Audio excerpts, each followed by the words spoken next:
Hey, good morning. Shane here, Four Guys Talking Cars, back with another video. Remember, it really helps us out if you guys subscribe and like. It helps us keep content coming. Comments, tell us what you like. If you've got questions, we're happy to answer those as well. So as promised, I'm back with my 2018 BMW 340i M Sport with 5 things I don't like. And remember, this is kind of a high-level nitpicking. This is not necessarily, I can't stand this car, I would never buy it again. And so these are things that, you got to remember, there's no perfect car.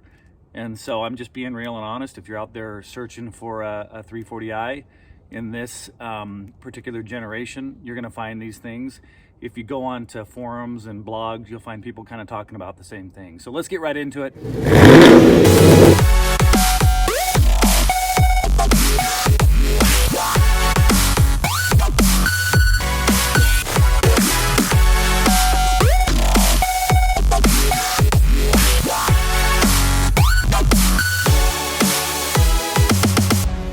The first thing, as you would imagine with this size car, is rear space. I'm going to show you. So I'm 6'3.5". This is how my seat is.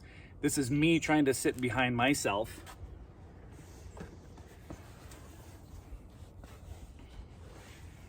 Not really going to happen, right? I look like a giant in here. So this is me trying to sit behind myself. You can see I can't put my knees straight. I have to straddle the seat.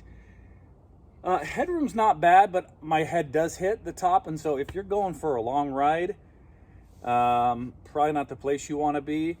And I'm not sure in general the demographics of who's buying these vehicles, but I'm going to venture to guess that these are not people that want to put 5 people and are looking for a family sedan. So number one thing I don't like, rear seat room, pretty tight and cramped. Okay guys, number 2 on the list for the 2018 BMW 340i. There is something about the rubber seals on this generation that makes the ride inside very, very squeaky and creaky. This is a known issue. In fact, if you go in and read the blogs, there's people talking about replacing the seals, putting silicone on them, lubricating them. And so it's interesting because where this rubs on the metal is what creates the squeak. And so it's like this new car squeaky. Anytime you go over, bumps in a parking lot, anything uneven, it just squeaks the whole car around where these rubber seals hit. Look. Do you know how disturbing that is? It's a bit of a dissatisfier considering the price of the car. You would expect them to have worked that out. And so I haven't let it distracted me from the car enjoyment, but it is a known issue, and for a lot of people it's been a bit of more than a nuisance. And so I'm not sure if they have a fix for that for the new generation, but something to think about.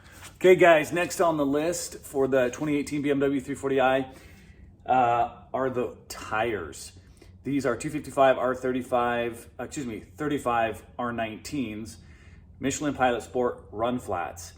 And just remember, when you replace them, especially if you lease the vehicle, you have to replace with OEM tires, essentially the run flats. So the problem with these is they're very, very good tires, but remember they're offset, so the fronts are different than the rears. Rears are a little bit wider. And so I think I misspoke because these are in the front a little bit more narrow. Yeah, so these are 225s in the front, 255s in the rear. So you can't rotate. And because they're low profile R19s, they're incredibly expensive, and if you get 20,000 miles out of the rears, you're doing really well. I changed mine out at right around 21,000 miles, and I was really pushing it, and it cost me $1,200 for all 4 tires to be mounted, balanced, and so that's something to think about. These are not cheap. All right, you guys, so number 4 in the 2018 BMW 340i is actually something that I also mentioned that I like, which is the look, but on the other end of the spectrum there's not a lot of distinguishing factors between base model 330i's and the I think the 335s are gone, but the 330s, if you look at them and you go down the road, they all look very, very similar. The changes are drivetrain, so motor, and sometimes the wheel pattern, and there's just a couple small distinguishing features. But when you look at the brand new ones, they all have dual exhaust.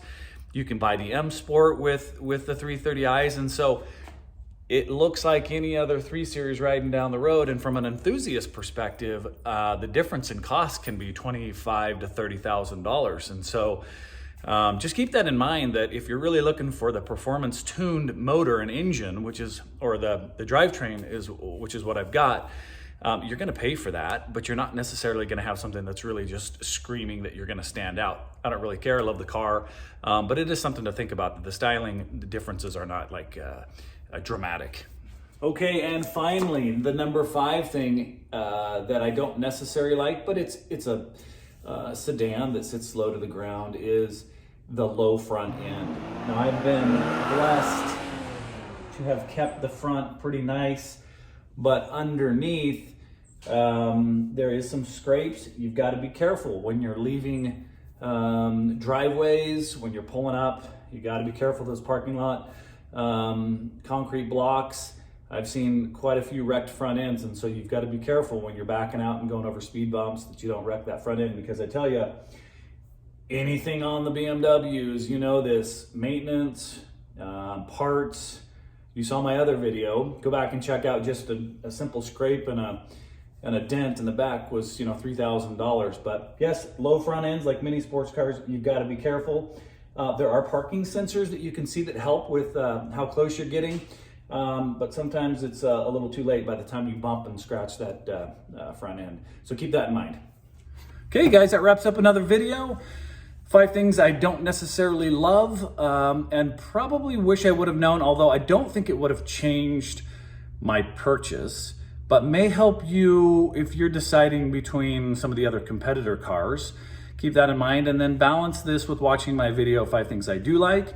Hope this was helpful. Like and subscribe, you guys. That'll help us keep content coming. Hope you have a great day. Thanks so much for joining us. See you next time.